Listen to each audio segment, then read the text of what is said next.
Chaos and gridlock continue on Capitol Hill tonight, with disagreement inside the Republican Party over whether to expand powers for the Speaker pro tem, Patrick McHenry of North Carolina. And there's a lot of will they or won't they confusion tonight about whether there will be another vote for Jim Jordan, a third ballot for that Speaker race. The chair of the House Judiciary Committee now says he will continue his quest to win the gavel. Jordan already, though, lost 2 Speaker votes this week. CBS News congressional correspondent Scott MacFarlane joins us now from Capitol Hill. Scott, thank you. Why is Jordan pushing for a third ballot if he knows the votes aren't there? Not sure what the other exit ramp would be at this point, Bob. There was a raucous 4-hour House Republican meeting today in which they talked about this idea of temporarily expanding the powers and portfolio of Speaker pro tem Patrick McHenry. And that idea landed with a raucous thud in the room. It was dead on arrival. Republicans recognized pretty quickly they'd have to do a lot of outreach to Democrats to get that idea to pass. They'd have to partner with Democrats. And even though we're in a crisis of their making, they don't want to have Democrats help them escape this crisis. So the only path forward, they deem, is to have Jim Jordan try to swing the votes of at least 18 of 22 defectors. And there are climbs, there are uphill climbs, and then there are this type of mountainous climb that Jim Jordan faces trying to do so. He ended the afternoon meeting with some of them, but there's been no indication any of them are wavering. So how long does this last? I mean, does Jordan just keep going to the floor like McCarthy did earlier this year and go ballot after ballot, hoping to wear them down? But a lot of these traditional Republicans don't seem ready to be even in a conversation about moving their vote. This is so complex. First of all, because there is a level of exhaustion. And as they wander down this path as a Republican conference, they are leaving a trail of bad blood behind them. The animosity is rising. There are new factions forming, and a lot of this is getting personal.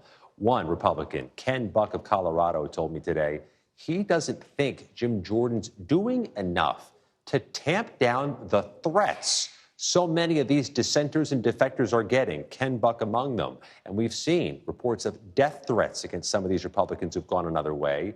Jordan has disavowed those threats, so has his staff, but they think he can do more to cool things off. I asked a sampling of Republicans late today what they think happens next. You'll hear the answers are less than clear. So the resolution is dead on arrival. Not enough support? No. And it would be foolish for us to go to the floor without 217. The other Republicans are saying the next step is for Jim Jordan to bring you and the others in a room and change your minds. No resolution to temporarily empower Mr. McHenry. How's that going to go? Oh, I don't know. I think the next step is to go to the floor and have another vote, see where we are. And then he can figure out who the 20, 30, 40 are that are opposed and move forward from there. You think there's more than 22? I do think there's more than 22.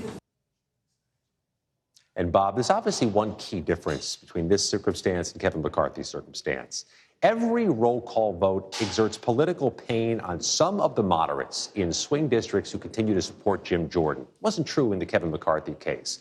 Taking a real tough vote, so the more often you drag them out there for that vote, the more endangered some of these Republicans who stick with Jordan become. Let's listen to what Congressman Jordan had to say to reporters earlier today.